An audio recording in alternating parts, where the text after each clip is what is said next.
Olá, turma! Vamos iniciar nossa aula 51 de História, tendo hoje como tema o segundo governo de FHC. Vamos fazer uma análise geral, né? Uma análise também do segundo governo, mas também uma análise geral do que foi o governo de FHC, que representou para a economia, para a política, para a sociedade como um todo. Ok? Então, primeira coisa, né? Só foi possível haver o segundo governo porque foi aprovado durante o primeiro governo, né? Durante o processo em que a gente já discutiu, em que a popularidade de Fernando Henrique estava em alta devido ao Plano Real e a influência que ele tinha no Congresso era forte, né? E aí ele consegue aprovar a lei de reeleição, que não era prevista inicialmente na Constituição de 1988, mas foi introduzida como lei constitucional e é mantida até hoje, né? O próprio Fernando Henrique já até deu entrevista a respeito desse assunto, afirmando inclusive que foi um erro essa lei. Há hoje um processo de revisão, né? Porque devido à permanência de 8 anos de um mesmo grupo político no poder, né? E às vezes isso entra em choque com o conceito de democracia. Mas Fernando Henrique Cardoso conseguiu sua reeleição no processo eleitoral de 1998, quando derrotou o candidato do PT, Luiz Inácio Lula da Silva, novamente, né? Lula perdeu, dessa vez no segundo turno. Ou seja, a popularidade de Fernando Henrique, ela decresceu um pouco em relação à primeira eleição. Muito também pela empolgação do Plano Real e a situação econômica do país, né? Que não decolou como se esperava após vencer a inflação, né? E aí 53% dos votos, o político vitorioso tornou-se o primeiro presidente reeleito em 2 mandatos consecutivos na história da política brasileira. Ok? Economia e os problemas, talvez sejam problemas até hoje, né? Então, o objetivo do novo mandato era diminuir a dívida pública brasileira, que ultrapassava nesse período a cifra de 328 bilhões de reais, resultado de políticas anteriores e também resultado da questão do real, né? De quando se iguala o real com o dólar, o mercado comercial brasileiro sofreu com a questão das exportações, né? Ao fim do seu primeiro governo, a dívida externa alcançou 30% de toda a produção interna do país, ou seja, comprometeu 30% do PIB. Hoje bem mais, né? Eu não tive acesso ainda aos dados desse ano, mas mais de 80%. Inclusive, a gente está fechando no vermelho por causa da dívida, né? A moeda brasileira estava num patamar elevado, em que $1 valia R$1, dificultando as exportações dos produtos brasileiros. Isso aí é causa hoje de dos governos, né, utilizarem-se do Banco Central para poder tentar manipular o valor do real em relação ao dólar, tentando desvalorizar ele. O problema é quando ele desvaloriza demais, né? Mas os governos posteriores sempre criaram essa estratégia de desvalorizar o real em relação ao dólar para manter os produtos brasileiros competitivos no mercado internacional, pelo menos em relação ao preço, certo?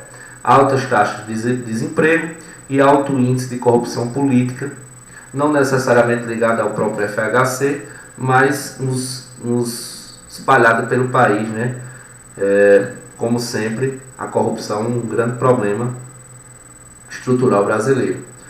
E aí a gente tem o desemprego também, né? Então, o real, o controle da inflação não trouxe como imaginava a população, imaginava as pessoas que tinham um pensamento positivo.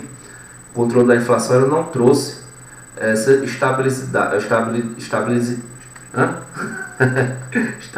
estabilização do processo de desigualdade social, certo? Então a gente vê aí um problema grave ainda. Os problemas estruturais brasileiros eles se permanecem.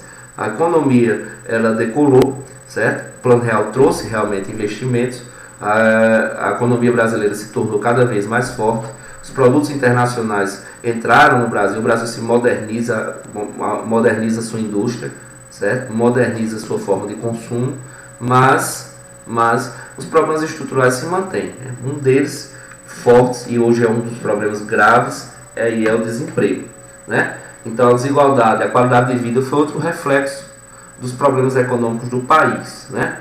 As desigualdades sociais estavam alarmantes. O que é que está acontecendo comigo?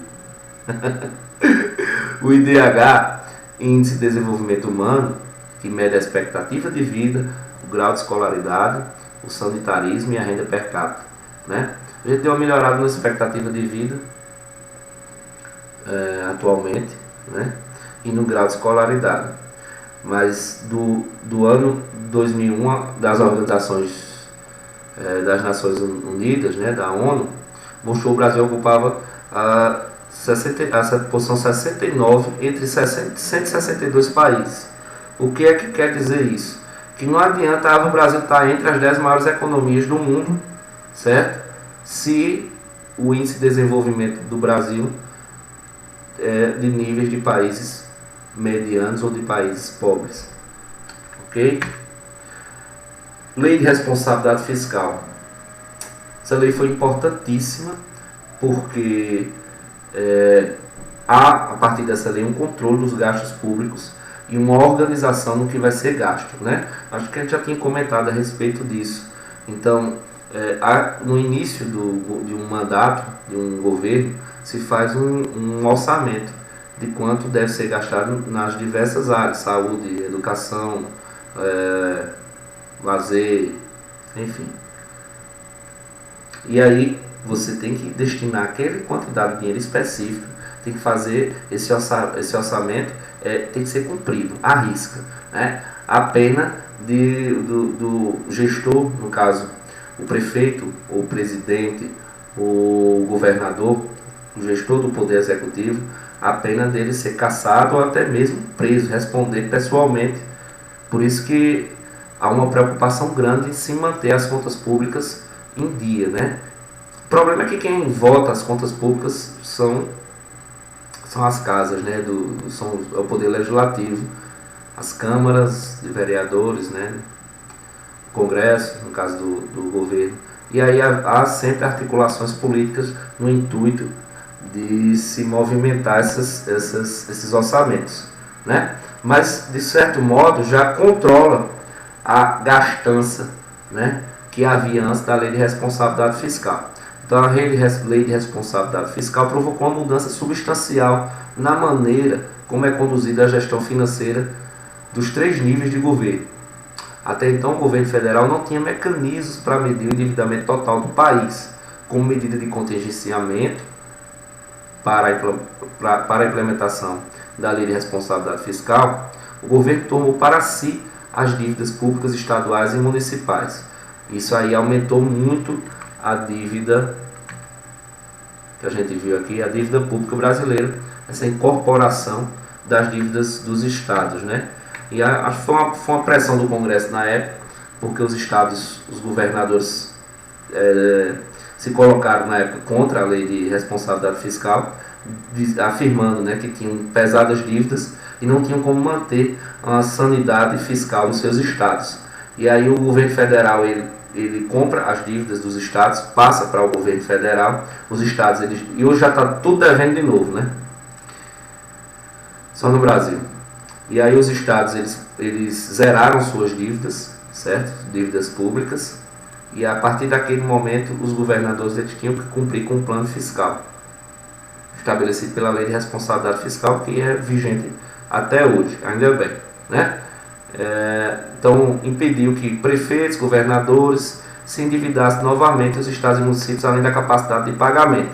Então, mesmo que haja um endividamento, né, hoje ainda dos estados, da prefeitura e tudo mais, mas há um controle de gastos. Sabe-se exatamente quanto uma prefeitura tem para se gastar durante um ano, por exemplo, depende do tipo de orçamento que é feito, certo? E sabe-se onde é que está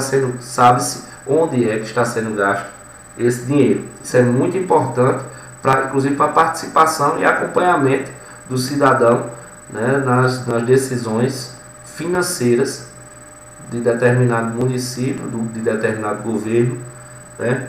Tem estados que até fazem um orçamento participativo, né, chama a sociedade na hora de dividir onde será aplicado os gastos públicos. Posição FHC, muito forte, né? O PT sempre se pôs, né, como carro-chefe da oposição durante esse período aí, desde de Collor, de Itamar Franco, isso se estendeu por Fernando Henrique, né? Então, como a gente já viu, os governadores fizeram oposição, liderados aí pelo Itamar Franco, que por incrível que pareça, né, apesar de ele ter uma boa relação com o Fernando Henrique, quando ele sai do governo, ele rompe essa relação. Acho que não sei se é ciúme, não sei o que aconteceu por causa da questão do Plano Real, né? E ele ficou dizendo que era o pai do Plano Real, Itamar Franco, depois que saiu do governo, né? E Fernando Henrique é que ficou com esse status aí, que a gente já viu, já falou sobre isso, né? Então, eles queriam a questão da renegociação da dívida de seus estados com o governo federal. E aí, nessa disputa, os estados ganharam, né? Eles conseguiram essa renegociação, conseguiram que essa dívida passasse para o governo federal. Partidos como o PT, o PCdoB, o PDT, o PSB são partidos de esquerda, né? E a bandeira que eles levantavam, que atingia ao governo Fernando Henrique, era a bandeira anti-neoliberalismo, anti-privatizações, né? Eles faziam campanha, eles eram contra, inclusive contra qualquer decisão do governo, né, direcionada, votaram inclusive contra a própria lei de responsabilidade fiscal. Hoje enaltecem, né, de certo modo, o próprio presidente Lula enalteceu bastante as conquistas do governo Fernando Henrique, depois em outro momento, né? Mas nesse momento eles estavam em oposição, que é muito importante para uma democracia haver oposição. A CUT também, a CUT é a Central Única dos Trabalhadores também, né? É ligado também à luta da esquerda, à luta dos trabalhadores, e também não podia aceitar esse processo de privatização, né? E não só a privatização, como o desgaste do setor público, né, do funcionalismo público, como demissão de funcionários públicos, não publicação de novos concursos, né, como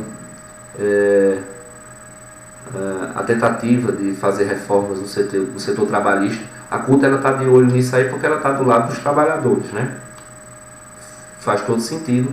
E por fim o MST, né, que é o Movimento dos Trabalhadores Rurais Sem Terra, que também são ligados a grupos de esquerda, né, queriam a reforma agrária e são contra governos elitistas, né, que defendem os grandes latifúndios e tudo mais. E Fernando Henrique, obviamente, era um governo, se tornou, apesar de Fernando Henrique ter um histórico de esquerda, né, acabou, devido ao neoliberalismo, a todo o cenário que se montou durante o seu governo, acabou se tornando um presidente de viés centro-direita, né? E também a sua relação, devido o segundo governo de Fernando Henrique, acaba enfrentando uma crise internacional econômica, né?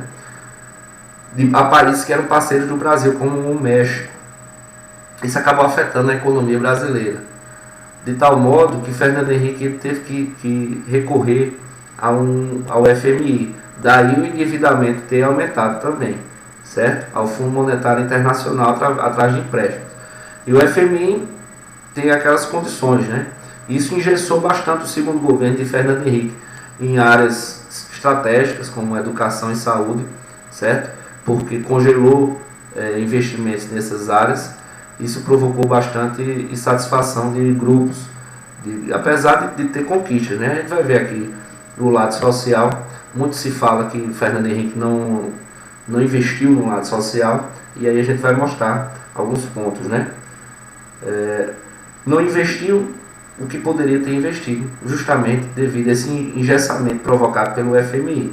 O FMI, como que diz assim, eu empresto dinheiro na condição de você aplicar esse dinheiro onde eu achar necessário, né? Você perde um pouco até a soberania quando você recorre ao Fundo Monetário Internacional. E aí isso engessou bastante os investimentos na área social. A gente vai ver aí as conquistas, né? Apesar de críticas, a FHC promoveu alguns avanços nas áreas sociais. Na educação, aumenta o número de crianças na escola. E aí eu tenho comparação, em 1994 você tinha entre 7 e 14 anos em sala de aula, fora de sala de aula 12%, e em 2002, que é quando Fernando Henrique deixa o governo, tem 3% das crianças fora da sala de aula. Também cai a taxa de analfabetismo, né, de 95, que era 15%, em 2001, 11%. E aí foi também aprovada uma lei muito importante para a educação, que é a Lei de Diretrizes e Bases, né, que eu chamo de diretrizes, são as regras do processo educacional brasileiro, certo? Todo o processo educacional, até mesmo essa aula que eu estou dando aqui, tem que seguir as diretrizes, as leis que estão expostas nessa lei aí, ok? Os artigos da LDB têm que ser seguidos. Foi lançada em 1996, durante o governo FHC, se mantém até hoje como uma lei importantíssima para se organizar a questão da educação no Brasil. Então, considero uma grande conquista do lado social, né? Na saúde também houveram grandes conquistas, a luta contra a AIDS, né? Na época o ministro da Saúde era José Serra, político paulista, né? E fez um programa excepcional no combate à AIDS, inclusive serviu de base, né? Copiado por outros países e apontado como o melhor programa de combate à AIDS pela ONU. Isso era um problema ainda que afligia a população de vários países, a questão da AIDS, né? Criação também dos medicamentos genéricos, certo? Isso tudo foi replicado, foi reanalisado e reposto durante os governos posteriores, que existe até hoje, né? O índice de mortalidade infantil, que era um problema, ainda tinha deixado de ser, né? Esse índice tinha diminuído a quase zero, mas eu li uma reportagem que isso está voltando, infelizmente, né? Mas tínhamos índices comparados a países de extrema pobreza. Então, a cada 1.000 nascimentos, você tinha 38,4 mortes em 94. Isso caiu em 2001 para 28,6, certo? Por 1.000 nascimentos. Depois isso caiu mais nos outros governos. Ainda bem, né? Vou falar aqui rapidamente. Eu já tinha dito a vocês que eu vou fazer uma aula só sobre privatizações, mas por cima, né, a gente sabe que o governo Fernando Henrique, uma marca do governo dele foram as privatizações, a política neoliberalista, e aí eu trouxe aqui alguns argumentos, né? Os argumentos a favor dos defensores da privatização. O dinheiro obtido com a venda das empresas seria usado para diminuir a dívida pública, que é paga por todos os cidadãos por meio de impostos. As privatizações do governo Fernando Henrique somaram ao todo 78 bilhões de reais, certo? A dívida pública dobrou.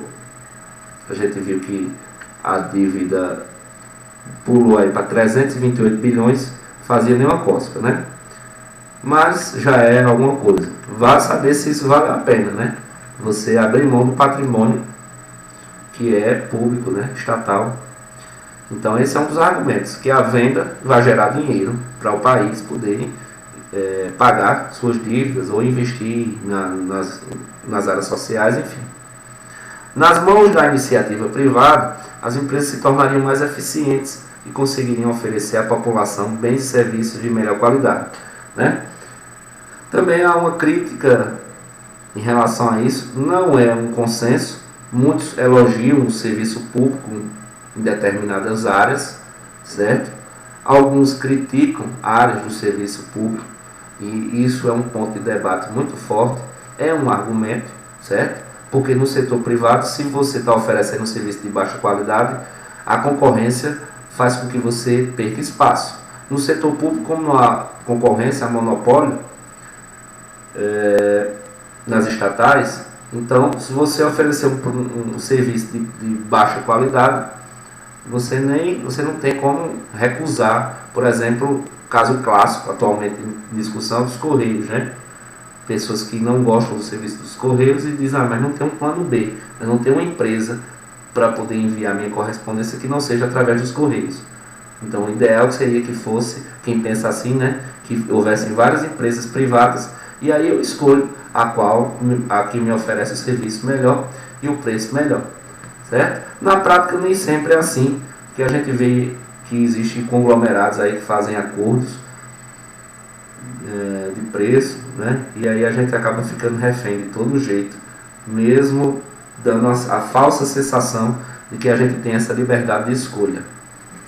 E aí alguns pontos negativos, né, os críticos, sobre o processo de privatização. Lembrando que isso vai ser aprofundado, viu, gente? Isso vai ser falado mais em nossas aulas, a gente vai trazer mais pontos. Eu vou explorar vocês vou estimular debates a respeito disso aí. Quem é crítico diz o seguinte: a venda de estatais liquidaria parte preciosa do patrimônio brasileiro e comprometeria nossa soberania. Sim, né? Inclusive em áreas estratégicas. Já pensou a Petrobras na mão de uma empresa chinesa ou de uma empresa americana ou de uma empresa russa, né? Se a gente depende do petróleo. Com a privatização de empresas estratégicas, os serviços oferecidos à população, como os de fornecimento de energia, se tornariam piores e mais caros. A gente viu que houve a privatização do setor energético brasileiro, né? E muitos têm críticas, inclusive, em relação a isso. Então, assim, não há consenso. Quem defende não concorda, quem apoia concorda. E a gente tem que apresentar sempre argumentos relacionados com a realidade, né? Trazer as experiências das empresas que foram privatizadas, trazer as experiências das privatizações, como é que ocorreu, né? Para poder fazer uma análise baseada em fatos e não apenas em opiniões, certo? Por isso que eu pretendo explorar mais isso de vocês. Beleza? Tchau, tchau!